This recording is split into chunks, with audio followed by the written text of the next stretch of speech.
예, 반갑습니다. 또 이렇게 귀한 교회 또 이렇게 초대해 주시고 또 함께 또 말씀을 나눌 수 있게 해 주신 거 너무나 감사드리고 오늘 그림을 그리면서 함께 또 말씀을 나누고자 합니다. 어, 저는 그 미화 십자가 교회 담임을 하고 있는 오동선 목사인데요. 제가 교회를 소개할 때 여러분들이 되게 궁금해하시는 분들이 많더라고요. 교회 이름에 대해서 특별히 이제 미화 십자가 교회 할 때 와자가 무슨 와자인가 그걸 이제 궁금해요. 왜냐면은 미화 할 때에 이게 일본 말로 들리는가 봐요. 그래서 미화자키라든지 그래서 혹시 일본 교회가 아닌가 그렇게 또 얘기하시는 분이 있는데 일본 교회가 아니라 저희 교회는 대한예수교 장로회 통합 측 평북로회 소속의 아주 정상적인 교회라는 것을 먼저 말씀드리겠습니다. 아까 방금 이제 저희 교회 마크가 나왔는데 한번 보여주시겠습니까? 예, 저희 교회는 이제 영어로 하면은 뷰티 앤 크로스 처치 말 그대로 미라는 것은 아름다울 미자입니다. 하나님의 영광, 하나님의 아름다움. 와는 엔드죠. 그리고 그다음에 십자가는 말 그대로 십자가. 예수 그리스도의 복음을 세상에 전하는 그러한 교회. 특별히 문화와 예술을 통한 도시 선교로 제가 대학로에서 10년 전에 교회를 이제 개척을 하게 됐습니다. 하나님의 뜻 가운데에 개척을 하면서 이제 주로 대학로이기 때문에 예술인들 또 연극하는 사람들 또 음악하는 사람들 이런 사람들을 위해서 또 함께 하는 그런 교회입니다. 그렇다고 해서 저희 교회 교인들이 다 그런 사람이 있는 게 아니라 아주 조금 있습니다. 많은 분들이 목사님 교회는 다 화가고 뭐 음악가고 뭐 또 연극이냐 조금씩 있어요. 조금씩 있고 다른 교회들처럼 청년도 있고 또 권사님도 계시고 장로님도 계시고 뭐 그런 교회입니다. 규모는 크지 않지만 하나님께서 특별히 사명을 주셔가지고 저희 교회가 10년 정도 계속해서 문화 사역을 계속 해오고 있습니다. 잠깐 저희 교회 소개를 좀 해보면요. 첫 번째 PPT 한번 보여주시면은 그다음 저희 교회 로고입니다. 저희 교회 그 모토가 당신은 그분의 예술가입니다. 저것 때문에 사람들이 목사님 교회는 다 예술가만 있는 모양이다. 그게 아니라 우리 사는 게 다 예술 작품을 만드는 거다 이런 의미죠. 우리 한 사람 한 사람도 하나님께서 보내주신 이 땅에 보내주신 그 삶 자체가 하나의 예술 작품을 만드는 신앙의 삶을 살자라는 의미에서 당신은 그분의 예술가입니다. 그리고 저는 이제 제가 개척하고 첫 번째 예배 드릴 때에 그렸던 그림입니다. 예배 시간에 위에 세 개는 예수님이 못 박히신 세 개의 못이고 밑에 긴 것도 우리가 감당해야 될 못이거든요.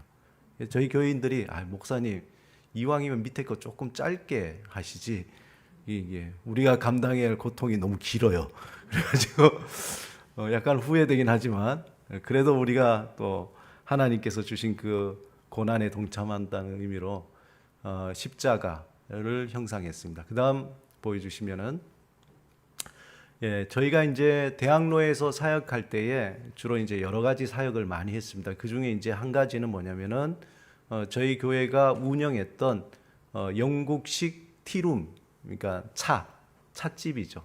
그래서 저희 교회는 이제 우리 교회 지역의 어떤 선교를 위해서 지역 사람들이 와서 편안하게 차도 마시고 또 마음도 열고 그다음 복음을 받아들일 수 있는 그런 공간을 처음 시작했어요. 그래서 첫 번째는 이제 영국식 티룸을 하다가 거기에 이제 여러 가지 메뉴가 있었습니다. 뭐 차도 있지만 그다음 손뜨개라는 메뉴가 있어요. 그럼 제 아내가 손뜨개를 가르쳐 주는 거. 또 그 메뉴 중에는 상담이라는 메뉴가 있어요. 그 메뉴를 선택하면은 이제 상담도 해주는. 그러다가 이제 그 사역들이 이제 자꾸 커져 가지고 제 아내가 이제 가르치는 학생들이 자꾸 많아진 거예요. 많아져서 지금은 이제 아예 공방만 하고 있습니다. 찻집은 안 하고 그렇게 해서 이제 그 손뜨개를 가르쳐 주다가 지금 이제 조금 더 확대됐고, 그 다음에 상담하는 것도 이제 자꾸 확대돼서 예약제 상담제로 해서 저기 보이신 것처럼 저희 교회 분도 계시고 외부 분도 계신데 저희 상담사들입니다. 제일 왼쪽 아래쪽에 오른쪽에 계신 분은 서울에 있는 그 상계 백병원에 그 최영민 교수님이라고 지금 은퇴하셨는데 저분이 이제 저희 상담팀을 이제 슈퍼바이징 해주시는데 저희들이 이제 그렇게 예약제로 계속 벌써 한 10년째 상담 사역을 그렇게 해서 우물가 상담원이라고 따로 이제 분리를 했습니다. 분리를 해서 그렇게 이제 사역을 하는데, 왜냐하면 이제 도시인들이 좀 마음이 아프니까 보통 이제 상담을 받으려면 그 병원에 가든지 또 그렇게 하면 좀 부담스럽잖아요. 근데 티룸에 와서 편안하게 상담사하고 그냥 상담을 하니까, 그러니까 저희가 병원에서 하는 거 하기 전에 1차 상담이라 그래서 그런 거를 주로 부부 상담, 개인 상담, 그리고 또한 뭐 성격 검사 이런 식으로 해서 상담을 지금 계속 해오고 있습니다. 예.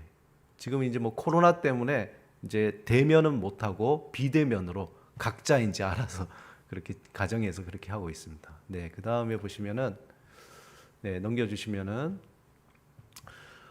그리고 이제 아무래도 대학로에 있다 보니까 저희가 그 극단을 이제 만들게 됐어요. 그래서 극단 미목이라 그래서 우리 백미경 목사님이 전체 대표로 하시고 저희 이제 전문 배우들이 기독교 배우들이 이제 모여서 이 세상 사람들에게 하나님의 아름다움 그 가치를 담은 연극, 그 중에서 하나가 서울 루키 공연이라고 그다음 넘겨주시면은 이제 서울 루키가 뭐냐면은 구약의 루키를 현대화해서 다문화극으로 했습니다. 구약에 보시면은 누가 나오나요? 룻이 나오고 나오미가 나오고 그 다음에 또 누가 나오죠? 네. 그래서 이제 그 룻은 생각해 보면 다문화잖아요. 다문화기 때문에 베트남에서 시집온 루키라는 루엔티딴띠 줄여서 루키라는 며느리가 서울에 와서 이제 포장마차, 그러니까 쌀국수 포장마차에서 겪는, 그래서 나옴이라 그러지 않고 남이라 그러고, 예, 그런 식으로 해서 다 바꿔가지고 저희가 이제 한 8년 정도 공연을 계속 하고 있습니다. 그래서 대학로에서 정기 공연도 했고, 전국 순회 공연도 했고, 베트남에서도 하고, 그 다음에 블라디보스톡에서도 하고, 저거는 이제 블라디보스톡에서 했던 공연인데, 그리고 이제 또 서울시하고도 이렇게 협력해서 하고, 요번에도 이제 용산구청하고 서울시에서 지원받아가지고 용산구청에서 이제 그 지역에서 또 다문화뿐만 아니라 지역 주민들에게 이제 공연을 또 하게 됐습니다. 그런 연극 공연도 저희가 했고요. 하고 있고, 그 다음에 또 넘겨주시면은, 그 다음에 특별히 대학로에 가면은 이제 그 배우들이 되게 가난하거든요. 그래서 그 연습을 해야 되는데 돈이 없으니까, 그래서 아주 저렴한 비용이지만 아주 깨끗한 연습실을 그렇게 제공하는 사역을 한 6년 정도 했습니다. 그래서 스페이스 아이라고 해가지고 상상의 공간. 그래서 거기서 공연만 하는 게 아니라 거기 전시도 할 수 있고, 그 다음에 강연도 할 수 있고, 콘서트도 할 수 있는 복합 문화 공간을 이렇게 만들었죠. 저게 이제 연습실도 되고, 또 바뀌어지면은 이런 강연도 할 수 있고, 또 넘겨 보시면은 그렇게 해서 이제 대학로에서 하다가 작년에 이제 코로나가 왔잖아요. 그래서 코로나 오기 전에 저희가 이제 너무 이제 오래 사역하다 보니까 이제 공간이 조금 헐어가지고 오래돼서 리모델링 하기는 조금, 그래서 조금 쉬었다가 한다고 하고 이제 그 문을 닫았거든요. 근데 그 다음에 코로나 와가지고 어찌나 다행인지, 안 그랬으면은 큰 피해를 봤을 텐데. 그래서 우리 장로님들이 목사님 뭘 알고 이렇게 문을 닫으셨냐고. 그래서 제가 갑자기 막 예언자가 된 것처럼 그랬는데, 근데 이제 그걸 닫고 저희 교회가 이제 다른 저희 교회 총회 건물에서 한 1년 정도 예배 드리다가 지금은 이제 코로나로 인해서 여러 가지 문화 사역들을 할 수가 없게 됐어요. 여러분 알다시피 전면적으로 할 수가 없게 돼서 저희가 문화사역을 온라인 컨텐츠 제작으로 바꿨습니다. 그래서 좀 전에 이제 보셨던 장소를 대학로에서 명동으로 옮겼습니다. 명동에 올려서 지금 이제 스페이스 아이 스튜디오라는 개념으로 해서 요즘 뭐 유튜브 같은 거 하시잖아요. 유튜브 촬영도 하고 컨텐츠 제작할 수 있는, 그다음 넘겨주시면은 저렇게 이제 이렇게 이제 스튜디오 개념으로 예배도 주일날 드리고 평소에는 이제 촬영도 하고 편집도 할 수 있는 그런 이제 공간으로 저희가 바꿔서 지금은 이제 온라인 그 컨텐츠 제작에 지금 이제 벌써 인형극도 하나 제작했고, 그 다음에 이제 또 문화와 기술이란 융합으로 한 또 국가에서 하는 그런 것 지원 사업을 통해서 또 이제 협력해서 해나가고 뭐 등등 이제 그런 콘텐츠, 또 기독교 콘텐츠, 뭐 다른 여러 사역들하고 같이 협력해서 지금 진행을 해 나가고 있습니다. 그래서 그런 사역도 지금 하고 있고요. 그 다음에 티룸도 이제 코로나 때문에 다 문을 닫았어요. 할 수가 없어서. 그 다음 넘겨주시면은 저희 교회가 특별히 이제 저희 교회는 이제 도시에 있는 여러 가지 공간들을 새롭게 선교적인 공간으로 바꾸는 그런 사역을 많이 하고 있습니다. 그 중에서 이제 몇 가지 대표적인 게, 저거는 이제 장신대 가면은 세계 선교원의 그 1층에 가면 선교사님들을 위한 대화의 공간으로 온하우스라고 저희가 저렇게 꾸몄습니다. 원래는 아주 지저분한 사무실이었는데 저렇게 꾸몄고요. 그 다음 공간으로는 저거는 이제 송도 예수소망교회라고 있는데, 예수소망교회가 원래는 그냥 주일날 그냥 너무 뭐 창고처럼 이렇게 북적이고, 그다음 주중에는 아무것도 안 쓰는 공간을 의뢰를 받아서 이름도 셰익스피어 하우스라고 해서 복합 문화 공간으로 바꿨습니다. 바꿔줘서 지금 코로나 때문에 조금 주춤하긴 하지만 주일날에는 청소년부터 청년까지 예배를 아주 효율적으로 드릴 뿐만 아니라 주중에는 인근 지역에 있는 사람들이 대관을 해서 연주도 하고 뭐 여러 가지 그 문화 활동도 하고, 그래서 저쪽 교회가 이제 사실은 저 공간이 아무 일이 없다가 대관을 하니까 수익이 생기잖아요. 그래서 아예 법인을 만들어 가지고 그 수익을 가지고 이제 다른 미혼모 사역이라든지 다른 사역을 또 지금 하고 있습니다. 출판사도 만들고. 그 교회에서 또 의뢰한 것이 교회 안에, 그 다음 넘겨주시면 또 버려진 공간인데 영성적인 공간을 만들자 그래서 떨기나무라고 그렇게 해서 기도하고 영성 훈련할 수 있는 그런 공간을 저희가 또 기획하고 했습니다. 그 다음에는 여기는 이제 그 동대문구 휘경동에 있는 그런 공간인데, 서울시의 지원을 작게 받고 저희 청년들하고 뭐 여러 이제 전문인들하고 같이 협력해서, 원래 저 공간이 저런 게 아니라 고물상이었습니다. 그 고물상이었는데 그 고물상을 바꿔서 1층에는 카페, 지금 저희 장로님이 운영하고 계세요. 카페 드립이라 그래서 장로님이, 2층에는 이제 조그만한 그 영화관, 청년들 모일 수 있는, 그래서 지금 잘 활용이 되고 있습니다. 활용이 되고 있고, 그 인근 지역에 원래 칙칙하던 곳이 저 공간이 들어서면서 새롭게 밝은 공간으로 변화가 돼서, 그래서 지금도 서울시에 매년마다 지원을 받아서 저희가 이제 운영을 하고 있습니다. 그 다음은 없나요? 그 다음에 이제 또 우리 그 여전도의 그 총회 여전도의 회관에 가면 1층에 역사관이 있습니다. 역사관에서 의뢰를 받아서 저희가 이제 그 전시 6.25 그 다음에 뭐 그 김마리아 전시회도 저희가 공간을 저희가 기획하고 저렇게 전시 기획도 하고 있고, 그 다음에 하나가 더 있을 텐데, 저거는 그 여러분 아시다시피 높은 뜻 교회 있잖아요. 높은 뜻 성교회라고 있는데 공간이 한 15평밖에 안 돼요. 그 공간을 높은 뜻 교회가 한 8개, 9개 되는데 국내 해외 다 합쳐서 거기에 이제 역사관을 만들어 달라 그래서 코로나도 있고 그래가지고 디지털 비대면 역사관을 저희가 기획해서 저쪽에 만들어 줬습니다. 그래서 저기 각각 화면당 각 교회들의 역사들이 다 이제 디지털로 되고 외부에서도 접속해서 저 공간을 또 볼 수 있도록 그렇게 공간을 기획하고 또 이렇게 만들어 줬습니다. 지금도 이제 여러 교회들의 어떤 공간들에 대해서 어떻게 하면은 문화적으로 또 지역과 선교적으로 공간을 어떻게 하면 잘 만들까 하는 그 사역을 저희가 또 계속 해오고 있습니다.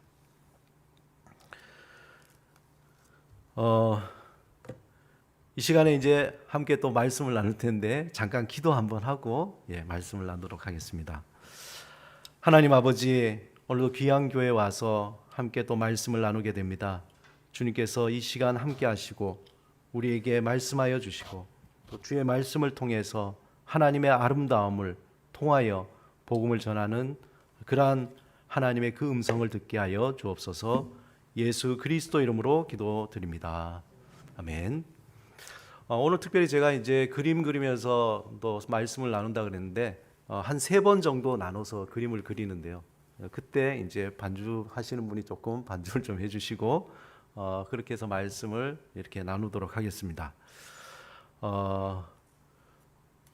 먼저 간단하게, 아주 간단하게 그림을 먼저 그리도록 하겠습니다.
제가 아름다운 밑자를 썼는데요. 여러분, 아름다움이라는 걸 어떻게 생각하십니까?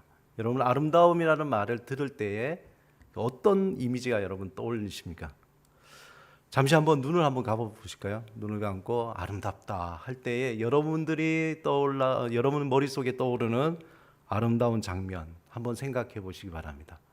어떤 것이 있을까요? 어릴 적에, 아니면 최근에 본 것, 아니면은 또 예전에 어디 여행을 가서 본 것, 여러 가지가 있을 수 있겠죠. 자, 한번 눈을 떠 보시기 바랍니다. 제가 화면에 하나 몇 가지 그 이미지를 보여드릴 텐데 여러분이 한번 보시면 저거 정말 아름답다 이렇게 생각하실 수 있는데 한번 보여주실까요? 첫 번째, 이게 어딘가요? 미국에 있는 그랜드 캐년입니다. 그랜드 캐년인데 정말 아름답죠. 색조나 그 다음에 그 모양이 아름답고 정말 하나님이 이렇게 아름다운 자연 환경을 만들으셨구나라는 것을 그냥 저절로 탐복이 나오는 그런 장면입니다. 또 한 가지는 이건 나이아가라 폭포입니다. 캐나다, 미국에 걸쳐져 있는 나이아가라 폭포인데 이 광경도 꼭 가보지 않더라도 사진만 봐도 이야 정말 아름답고 대단하구나 라는 것을 우리가 또 볼 수 있죠.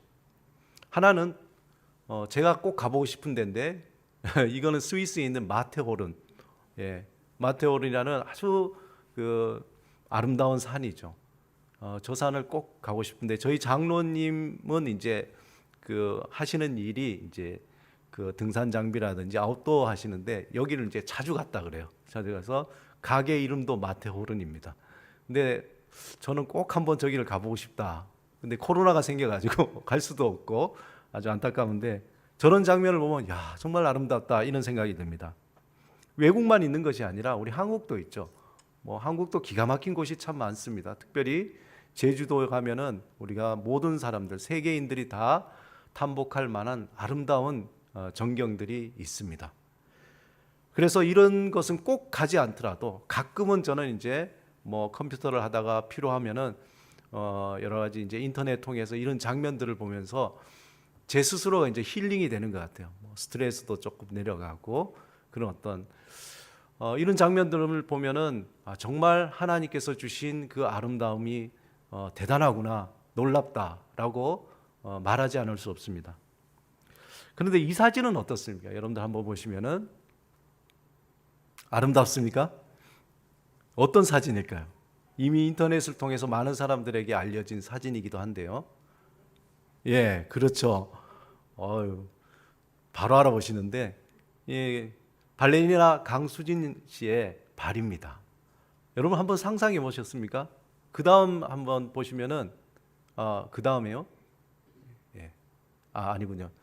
앞에 돌려주시면은, 이 발레리나 여러분들 뭐 우리가 가보진 않지만 사진이나 뭐 TV에 나오면 정말 아름답고 화려하게 그렇게 발레를 하는 그 모습에서 그 발이 정말 저렇게 됐을까 우리는 상상도 못했는데 한편으로는 그렇게 아름다움을 나타내기 위해서 얼마나 많은 연습과 발이 저 정도 될 정도로 얼마나 많은 고통이 있었을까 하는 것도 우리가 생각해 볼 수 있습니다.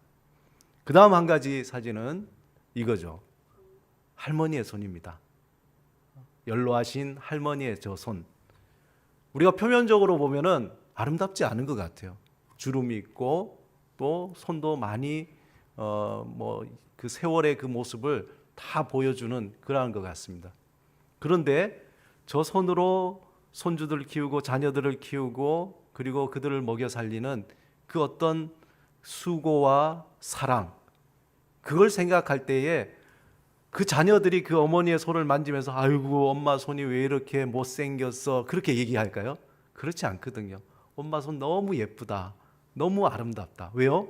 그 안에 수고와 사랑 그리고 자녀들을 향한 모든 것을 헌신했던 그 모든 것이 다 들어가 있기 때문에 그것이 저 손에 주름에 다 배어 있기 때문에 아름답다는 것이죠. 우리가 표면적으로 어떤 거는 다 드러나서 정말 아름다운 것도 있지만 또 많은 것들은 숨겨진 아름다운 것들이 있습니다. 너무 작아서 또 볼 수 없는 아름다움이 있죠. 그 다음에 아까 보셨지만 꽃 사진을 하나 볼까요? 예, 이거는 이제 풀꽃인데 사실 지나가면은 볼 수 없는 꽃이에요.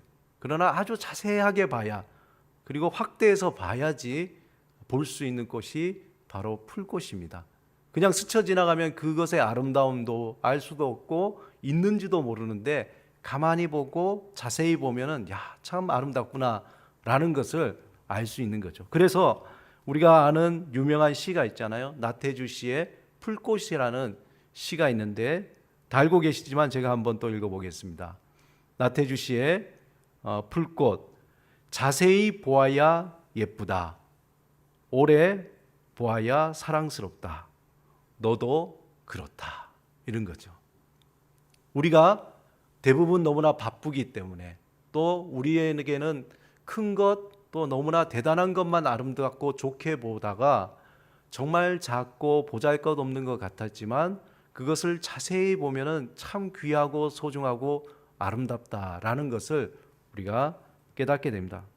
우리가 삶을 살아가면서 이처럼 다양한 아름다움이 우리 삶의 주위에는 존재한다는 거죠.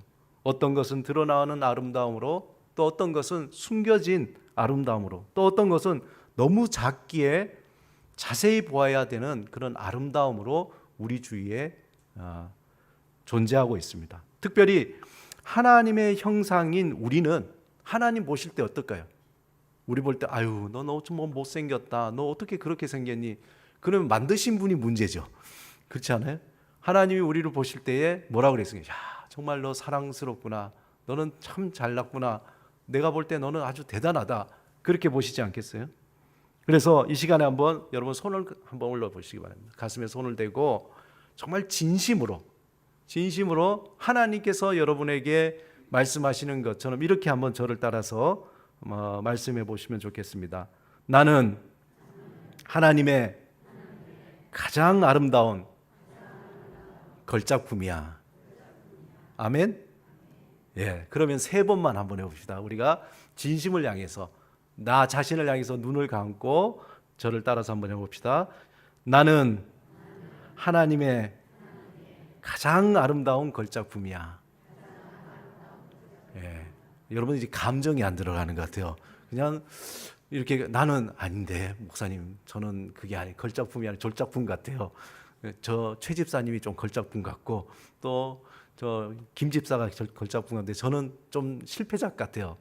그런 생각 마시고 정말 마음에 감동을 넣어줘. 한번 이렇게 한번 세 번 해보겠습니다. 시작. 나는 하나님의 가장 아름다운 걸작품이야. 나는 하나님의 가장 아름다운 걸작품이야. 나는 하나님의 가장 아름다운 걸작품이야. 아멘. 예. 우리가 이걸 자꾸 반복을 해야 됩니다. 오늘 본문의 바울은 디모데에게 뭐라 그랬냐면 내게 부탁한 아름다운 것을 지키라, 그렇게 얘기했습니다. 그러면은 이 시간에 제가 한 번 더 그림을 잠시 그리도록 하겠습니다.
사도 바울은 그의 사랑하는 제자 디모데에게 간절한 부탁을 합니다. 본문 오늘 13절 14절 우리 다시 한번 읽어보도록 하겠습니다. 시작. 너는 그리스도 예수 안에 있는 믿음과 사랑으로서 내게 들은 바 바른 말을 본받아 지키고 우리 안에 거하시는 성령으로 말미암아 내게 부탁한 아름다운 것을 지키라. 특별히 본문 14절에서는 바울은 아름다운 것을 지키라고 디모데에게 당부를 합니다. 그러면 바울이 말한 그 아름다움이라는 것은 무엇일까요? 이 아름다움은 어떤 아름다움일까요? 이 아름다움이라는 이 말을 사실 원문으로 보면은 밑에 적었지만 칼로스라는 어원에서 왔습니다. 칼로스. 이 칼로스라는 말은 그 뜻을 보면은 선한 것, 좋은 것, 귀중한 것 그렇게 번역이 됩니다. 그래서 바울이 디모데에게 아름다운 것을 지키라 할 때에 그 안에는 하나님이 우리에게 주신 선한 것, 좋은 것, 귀중한 것을 지키라는 거죠. 그렇다면 바울이 디모데에게 부탁한 선한 것, 좋은 것, 귀중한 것이 무엇일까요? 오늘 본문에 앞서서 이렇게 읽어보면은 그것은 부모님으로부터 또 신앙의 선배로부터 물려받은 신앙의 유산이라는 거예요. 전 요즘에 이제 한 가지 걱정이 뭐냐면 코로나로 이렇게 비대면 예배가 길어지고 그러면서 점점점 우리 신앙의 전수를 해야 돼요. 물려줘야 되는데 우리 청년들이나 젊은이들이 또 아이들에게 어떻게 이것을 잘 물려줄까? 이것이 큰 걱정이에요. 디모데는 그 부모님으로부터 또 신앙의 선배로부터 신앙의 유산을 좋은 것 그리고 선한 것 아주 귀중한 것을 잘 물려받았습니다. 디모데는 그의 부모님으로부터 좋은 신앙을 물려받았는데 디모데 후서 1장 3절에 보면은 내가 밤낮 간구하는 가운데 쉬지 않고 너를 생각하여 청결한 양심으로 조상적부터 섬겨오는 하나님께 감사한다. 그렇게 얘기하고 있어요. 그러니까 디모데가 물려받은 그 신앙은 갑자기 나타난 것이 아니라 그 조상 때부터 그 신앙을 잘 물려받았다는 거예요. 또 구체적으로 이러한 신앙의 유산이 그의 어머니와 또 외조모로부터 온 것을 밝히고 있죠. 디모데후서 1장 5절에 보면은 이는 내 속에 거짓이 없는 믿음이 있음을 생각함이라. 이 믿음은 먼저 내 외조모 로이스와 내 어머니 유니게 속에 있더니 내 속에도 있는 줄을 확신하노라. 무슨 얘기입니까? 그 외조모가 가지고 있던 그 신앙 그리고 그 어머니가 가지고 있던 그 신앙의 유산을 디모데는 잘 물려받았다는 거예요. 그뿐만 아니라 그가 물려받은 신앙은 바울과 같은 신앙의 선배들, 스승들을 통해서도 잘 훈련받고 잘 물려받았습니다. 그 선배들의 눈물의 기도와 헌신과 가르침을 통해서 그야말로 디모데는 정말 소중하고 존귀하고 선하고 아름다운 그 신앙의 유산을 물려받은 거죠. 그런데 바울은 디모데 후서 1장 8절에 보면은 아주 색다른 말을 하는데 뭐라고 얘기하냐면은 복음과 함께 고난을 받으라 라고 얘기하는 거예요. 아름다운 것 신앙의 유산 참 좋은데 복음과 함께 고난을 받으라는 거예요. 복음과 함께 고난을 받으라. 사실 디모데의 어머니와 그 외조모가 물려둔 신앙은 그렇게 쉽게 얻어진 것, 쉽게 물려진 것이 아닌 거죠. 초대교회의 극심한 그 로마의 핍박 가운데에 그 믿음을 지키려고 정말 생명을 내놓으면서까지 지켰던 그런 신앙이었습니다. 고난과 핍박 속에서 지켰던 그 신앙이 디모데에게 전수된 거죠. 그들이 생명을 내놓으면서 신앙을 지켰던 것. 좀 더 올라가면은 이 믿음이라는 것, 이 신앙이라는 것은 예수 그리스도의 고난과 조롱과 핍박과 십자가의 죽으심, 바로 가시면류관의 그 고통을 주님께서 감당하시고 십자가에 죽으시고 우리에게 주신 신앙의 유산이라는 겁니다. 그것이 바로 우리에게 하나님께서 주신 예수 그리스도 안에서 주신 선물이죠. 너무나 소중하고 너무나 귀중한 것이기 때문에 우리가 만들어낼 수가 없는 거예요. 오로지 주님의 그 은혜로 선물로 우리에게 주어진 것입니다. 그렇다고 해서 이것이 아주 값싼 것이 아니라 너무나 소중하기 때문에 너무나 귀하기 때문에 그것을 우리가 선물로 받은 것이죠. 에베소서 2장 8절에서 9절에 보면은 하나님의 선물인 복음이 어떻게 우리에게 주어진 것인지에 대해서 이렇게 밝히고 있습니다. 너희는 그 은혜에 의하여 믿음으로 말미암아 구원을 받았으니 이것은 너희에게서 난 것이 아니요 하나님의 선물이라. 행위에서 난 것이 아니니 이는 누구든지 자랑하지 못하게 함이라. 우리 같이 한번 읽어볼까요? 시작. 너희는 그 은혜에 의하여 믿음으로 말미암아 구원을 받았으니 이것은 너희에게서 난 것이 아니요 하나님의 선물이라. 행위에서 난 것이 아니니 이는 누구든지 자랑하지 못하게 합니다. 아마 여기 계신 분들은 이 여러분들이 지금까지 믿음을 지켜오기까지 수많은 고난과 핍박과 때로는 그 어려운 가운데 절망과 후회와 그 수많은 과정 속에서 그 믿음을 지켜오셨을 거예요. 그 신앙을 이제 잘 물려줘야 되는데 이 코로나가 와가지고 얼마나 힘든지 모릅니다. 우리 자신의 신앙 지키기도 힘들고 어떻게 전수해야 될 것인가, 그것이 아마 우리 한국 교회뿐만 아니라 전 세계에 있는 목회자들의 큰 고민거리 중에 하나예요. 하나님은 우리를 죄에서 구원하시기 위해서 오랜 기다림 속에서 독생자 예수 그리스도를 이 땅에 보내시고 십자가에 내어주시기까지 우리를 향한 사랑을 보여주신 거예요. 우리가 그냥 사형이라든지 전도 폭발이라든지 그런 것처럼 우리가 암송을 해서 단순하게 해서 복음, 그것이 그냥 그렇게 해서 쉽게 복음이 전해진 것이 아니라 그 첫 번째 하나님의 그 사랑, 어떤 겁니까? 자녀를 내어주기까지, 독생자를 내어주기까지 우리를 사랑하신 그 사랑의 확증이 바로 복음 안에 들어있는 겁니다. 로마서 5장 8절에 보면 우리가 아직 죄인 되었을 때에 그리스도께서 우리를 위하여 죽으심으로 하나님께서 우리에 대한 자기의 사랑을 확증했다 그랬어요. 저는 이 말씀을 읽을 때마다 너무나 감동이 되는 거예요. 하나님이 나를 사랑하는데, 하나님 나를 얼마나 사랑하는데요? 얼마나 사랑하는데요? 그때 하나님이 내 아들을 주기까지 널 사랑한다. 십자가에 주기까지 사랑한다. 저희 공연에 서울 루키라는 아까 말씀드린 그 공연에 보면은 그 내용이 나와요. 그 남이 아들이고 또 루키의 남편인데 병으로 죽거든요. 그러면서 루키가 참 신앙이 없는데 어머니의 신앙 때문에 그 신앙을 유지하는데 어머니는 너무나 삶이 힘드니까 신앙을 멀리 떠나버렸어요. 그러다 갈등이 생기는데 그 가운데 대사에 이런 것이 있습니다.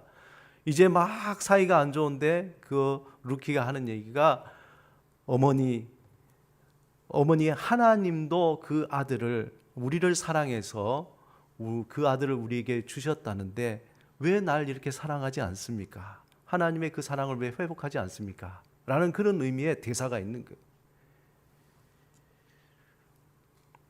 그러므로 복음은 다르게 표현하면은 하나님이 우리를 사랑한다고 우리에게 들려주는 복된 소리라는 거죠. 우리를 살리는 소리입니다. 그 소리를 구체적으로 얘기하자면은 그 핵심은 내가 너를 사랑한다. 내가 너를 사랑한다. 이것을 나 자신의 입장에서 보면은 우리가 처음에 얘기했던 것처럼 나는 하나님의 사랑받는 아름다운 걸작품이다 라는 거예요. 주님께서는 날마다 우리에게 그걸 얘기해 주고 싶은 거예요. 우리에게서 너 이거 잘했냐 저거 잘했냐 이런 것이 아니라 너는 알아야 된다는 거예요. 너는 나의 걸작품이라는 거예요. 그것도 아주 사랑받는 걸작품이라는 거예요. 그것을 예수 그리스도를 통해서 우리에게 매일마다 순간마다 우리에게 들려주는 그것이 복음, 복된 소리라는 거예요. 그 소리를 듣는 사람마다 내가 사랑받는 자였구나. 그래, 고난을 조금 참아야지. 내가 사랑받는 자였구나. 내가 미움받아도 조금 참아야지. 내가 사랑받는 자였구나. 지금 이렇게 절망스럽지만 내가 견디고 인내해야지. 그런 힘이 생겨난다는 거예요. 그 소리가 바로 복음, 우리를 살리는 소리입니다. 한 심리학자가 말의 힘을 설명하기 위해서 실험을 했죠. 이것도 너무나 유명한 실험입니다. 두 개의 화분에 같은 종류의 식물을 심고 동일한 환경을 제공했어요. 그리고 두 화분 모두에다 양지바른 곳에 두었고 적당한 주기로 물도 주고 양분도 공급해 주었습니다. 하나만 달랐죠.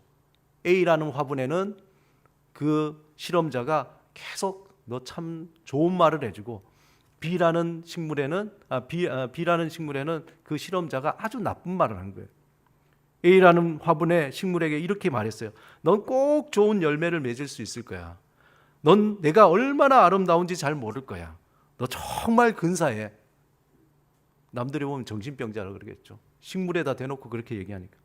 넌 노력한다면 뭐든지 할 수 있어. 계속 매일마다 그걸 반복했어요. 그리고 B 화분에는 이렇게 얘기합니다. 야, 아예 말라 죽어라. 그것도 이파리고 뭐고 다 달고 사냐? 그냥 말라 죽어. 너 볼 때마다 내가 우라통이 터진다. 우라통이 터져. 옆집 나무 좀 봐라. 너 왜 그 모양이냐? 나가 죽어. 갑자기 마음이 찔리지 않습니까 혹시? 어디서 들었거나 내가 했거나. 여러분 그 결과는 어떻습니까?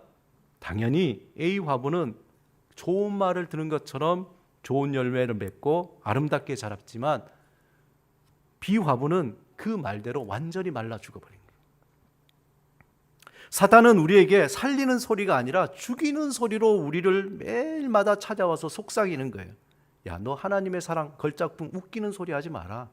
너 형편없어. 너 지금 힘들잖아. 경제적으로 어렵잖아. 절망 가운데 있잖아. 미움받잖아. 야, 너 그런데 어떻게 하나님 사랑받는다고 얘기했어? 야, 웃기는 소리 하지 마. 너 인생은 형편없어. 너 완전히 망했어. 실패했어. 내가 뭘 할 수 있겠냐? 넌 졸작이야. 넌 안 돼. 넌 할 수 없어. 계속 우리에게 와서 소곤소곤 되는 거예요. 우리가 자고 일어나서 잠자리에 들 때까지 세상은 우리를 향해서 죽이는 소리로 가득 채우는 거예요. 여러분들 잠자리에 들기 전에 가만히 눈 감고 있으면 어떤 생각이 듭니까? 속에서 오늘 하루 들었던 이야기가 막 올라오거든요. 그걸 경상도에서 뭐라 그러는지 아세요? 속 시끄럽다 그러는 거예요. 막 들리는 거예요. 막 옆집에 남편이, 자녀가, 또 뭐 누구가 막 나에게, 그게 막 이 안에 차 있는 거예요. 그래서 우리는 복음 살리는 소리로 내 안에 채우며 세상에 죽이는 소리를 자꾸 내몰아야 되는 거예요. 그래서 아유, 목사님 맨날 교회 가면 나는 사랑받기 위해 태어난 사람이다, 뭐 사랑받는다, 이제 그만해요, 지겨워요, 이제 막 듣기 싫어요. 아니에요. 듣기 싫어도 계속해야 되는 거예요. 정말 지겨울 정도로 아예 그냥 그것이 내 안에서 그냥 가만히 있어도 계속 울리도록 수십 번, 수천 번, 수만 번 해요. 왜냐? 그걸 안 하면요, 사단이 와서 계속 죽이는 소리로 우리에게 죽이는 소리를 채워나갑니다. 그래서 세상에 죽이는 소리를 내게 채우려고 할 때, 아니야, 나는 하나님의 사랑받는 걸작품이야 라고 대적해야 되는 거예요. 찬송가 작사로 유명한 파니 크로스비는 자신의 절망적인 삶이 예수 그리스도 안에서 아름다운 예술가적 삶으로 변화되었습니다. 1820년 뉴욕에서 태어난 파니 크로스비는 태어난 지 약 6주 만에 불의의 사고로 앞을 영영 보지 못했어요. 그리고 그뿐만 아니라 생후 1년이 되었을 때에 아버지가 죽고 말았어요. 평생 앞을 보지 못한 그런 불우한 환경 속에서 자랐지만 그는 그의 의사와 또 주위의 사람들 통해서 하나님의 사랑을 알게 됐고, 그리고 15살 되던 해에 맹인학교에 들어가서 정말 내가 문학적인 재능이 있구나, 그렇게 알게 된 거예요. 그리고 그는 나중에 평생 8,000가지의 찬송시를 통해서 하나님의 은혜와 사랑과 소망과 위로를 전하는 작사를 하게 됩니다. 그야말로 앞을 볼 수 없지만 그는 하나님의 은혜로 보지 못하는 하나님의 아름다운 세상을 보게 된 거예요. 파니 크로스비의 대표적인 찬송가 중에 찬송가 288장, 우리가 잘 아는 예수로 나의 구주 삼고, 너무나 큰 은혜가 되죠. 예수로 나의 구주 삼고 성령과 피로써 거듭나니 이 세상에서 내 영혼이 하늘의 영광 누리도다. 온전히 주께 맡긴 내 영 사랑의 음성을 듣는 중에 천사들 왕래하는 것과 하늘의 영광 보리로다. 주 안의 기쁨 누림으로 마음의 풍랑이 잔잔하니 세상과 나는 간 곳 없고 오직 구속한 주만 보이도다. 이것이 나의 간증이요 이것이 나의 찬송일세. 나 사는 동안 끊임없이 구주를 찬송하리로라. 볼 수 없었던 파니 크로스비는 하나님의 세상, 하나님이 그 세상에 표현할 수 없는, 세상이 표현할 수 없는 하나님의 그 아름다움을 그는 보게 된 거죠. 그리고 그것을 찬송시로 쓴 겁니다. 육신적인 삶은 고난일 수 있습니다. 그러나 그는 하나님의 은혜로 그 고난 속에서 예수 그리스도의 그 복음을 통해서 하나님의 아름다움으로 그 고난이 변화된 겁니다. 여러분, 흔히 인생을 고해라 그러잖아요. 고통의 바다라고 그러지 않습니까? 하지만 우리가 겪는 인생의 고통이, 그 고통이 복음을 통과하면은 뭐가 됩니까? 하나님의 아름다움으로 변하게 됩니다. 사망이 생명으로, 그렇죠? 미움이 사랑으로, 절망이 소망으로 복음을 통과하면은 그것이 하나님의 아름다움으로 변화되는 것입니다. 이제 제가 그림을 마무리하도록 하겠습니다.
사랑하는 여러분, 우리의 삶은 고난의 연속입니다. 하나의 고난을 넘기면 또 다른 고난이 오고 또 다른 고난이 우리를 기다리고 있습니다. 하지만 그 고난을 우리의 힘으로 감당하려면 할 수가 없는 거죠. 오히려 우리가 감당하려면은 그 고난을 통해서 우리는 실망과 낙심과 원망과 불평이 가득하게 됩니다. 하지만 그 고난을 예수 그리스도 안에 있는 복된 소리, 복음과 함께 고난을 받게 되면은 우리는 그 고난이 아니라 하나님의 다양한 색깔로 하나님의 십자가를 드러내는 그러한 하나님의 걸작품이 되어가는 겁니다. 때로는 기쁘고 때로는 실망스럽고 때로는 참 소망도 있다가 절망도 있지만 그 모든 것들이 다 어우러져서 우리의 인생의 마지막에 갔을 때 모든 사람들, 믿는 사람들 속에 바울이 고백하듯이 나에게는 십자가의 흔적이 있는 것처럼 각양각색의 색깔은 다르지만 동일하게 우리에게는 예수 그리스도의 그 십자가가 드러나 하나님의 백성이구나, 너는 하나님의 사랑받는 걸작품이구나, 그 고백을 하게 된다는 것입니다. 날마다 복음 안에서 하나님의 영광을 경험하시기 바랍니다. 하나님의 신비를 경험하시기 바랍니다. 하나님의 치유하심으로 능력을 경험하시기 바랍니다. 특별히 내가 하나님의 사랑받는 아름다운 걸작품이라는 이 사실을 날마다 듣고 또 듣고 마음에 채우시기 바랍니다. 그 소리가 나를 살리고 또한 그 소리가 나를 통해서 다른 사람을 살리게 되는 것입니다. 날마다 하나님의 복된 소리를 들으며 하나님의 아름다움을 경험하며 삶으로 복음을 증거하는 여러분이 되시기를 주님의 이름으로 축원합니다. 기도하시겠습니다.